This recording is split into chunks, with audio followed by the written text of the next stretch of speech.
how I achieved 1 lakh rupees at the age of 19. How I started running a business at the age of 21. कैसे मैंने 17 लाख रुपए की बारिश कर ली 23 की एज में.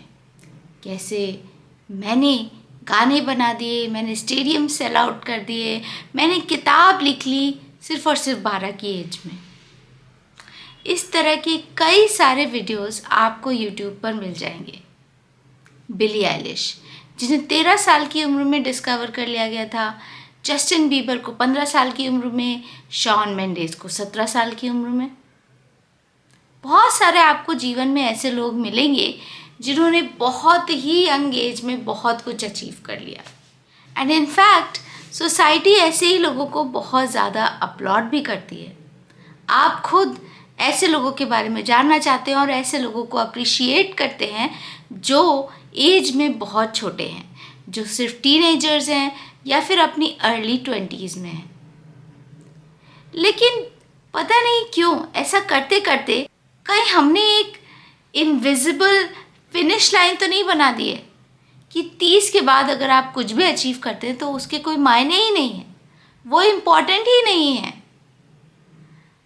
हम किस तरह की सोसाइटी में एंटर होते जा रहे हैं जहाँ पर एजिज्म इतना ज़्यादा बढ़ गया है कि 30 के बाद की उम्र वाला व्यक्ति कुछ भी अचीव करता है तो उसके लिए हमारे मन में कोई इम्पोर्टेंस ही नहीं है.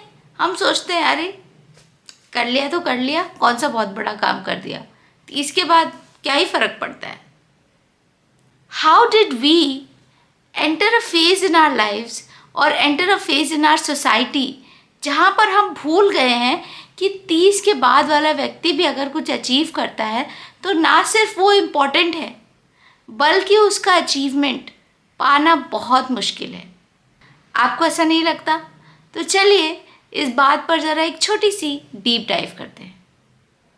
एक यंगर बच्चा, एक छोटी उम्र का व्यक्ति, उसके लिए क्या ही प्रॉब्लम्स हो सकती हैं. मे भी 2-3 कुछ प्रॉब्लम्स, और मैं जनरल पॉपुलेशन की बात कर रही हूँ.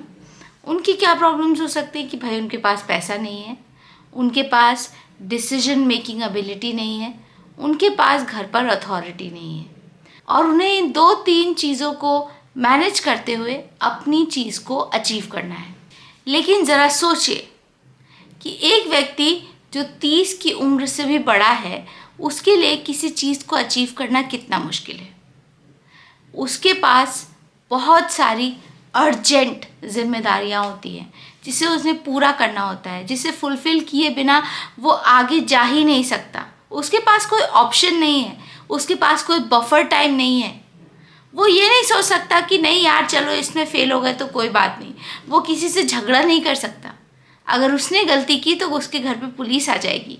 अगर उसने गलती की तो उसके परिवार वाले जो ज़िंदगी भर उसके साथ रहने वाले थे वो उसे छोड़कर चले जाएंगे. उसके ऊपर रियल जिम्मेदारियां हैं, अपने से बड़ों की भी, अपने से बराबरी वाले पार्टनर की भी और अपने से छोटी उम्र वाले अपने बच्चों की भी.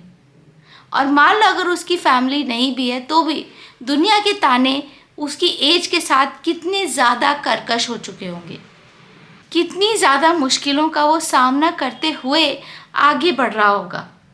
उसके पास सिर्फ ये जिम्मेदारी नहीं है कि उसे अपना सपना पूरा करना है और बाकी सारी चीज़ों को काम चलाओ लेवल पे कर कर आगे बढ़ना है और सिर्फ टाइम काटना है.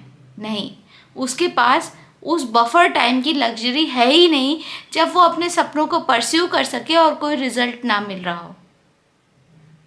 उसे तो हर रोज़ रियल लाइफ की जंग लड़नी ही लड़नी है और उस जंग को लड़कर घर आने के बाद अगर उसके पास थोड़ा सा समय बच जाए तब वो अपने सपनों को फॉलो कर सकता है.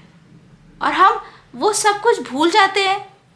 हम उसके अचीवमेंट्स को कुछ क्यों नहीं मानते हैं.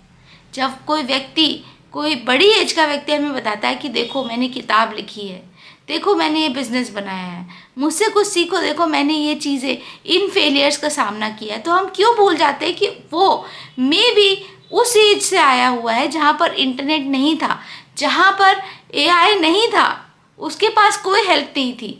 मे बी वो हमारी तरह लकी नहीं था, मे बी उसकी लाइफ की सिचुएशंस इतनी ज़्यादा प्रॉब्लमेटिक थी, मे बी उसने अपनी ज़िंदगी में इतने धक्के खाए हैं, इतनी ठोकर खाई हैं कि इसके बाद ही, इस एज में आकर ही उसके पास उसको समय मिल पाया कि वो अपने सपनों को फॉलो कर सके। एक बड़ी एज के, एक बड़ी उम्र के व्यक्ति के पास हजारों तरह के कॉम्प्रोमाइज़ेस होते हैं जिसे उसने किया होता है दूसरों के लिए, एंड उसके बाद वो फिर इतने सारे सैक्रिफाइसेस के बाद अपने लिए जीता है। सो आई जस्ट होप कि अगर आप एक लेट बूमर हैं, अगर आप 30 की उम्र के बाद वाले व्यक्ति हैं जिसके पास कोई सपना है, I just hope you know that you are not too late. No you're not. जब जागो तभी सवेरा। अगर आप एक लेट बूमर है तो मैं आपको ये बता देना चाहती हूँ कि आपका अचीवमेंट भी उतना ही मायने रखता है। आप भी इम्पॉर्टेंट है, आपके सपने भी इम्पॉर्टेंट हैं। मैं एक यंगर गर्ल आपको कहना चाहती हूँ कि थैंक यू आपकी मेहनत के लिए, थैंक यू आपके काम के लिए, and you know what, you are doing great. Let us as younger kids appreciate older people. I mean yes, ये बात सच है कि मैंने अपने पिछले वीडियोज़ में ओल्डर जनरेशन को बहुत क्रिटिसाइज़ किया है।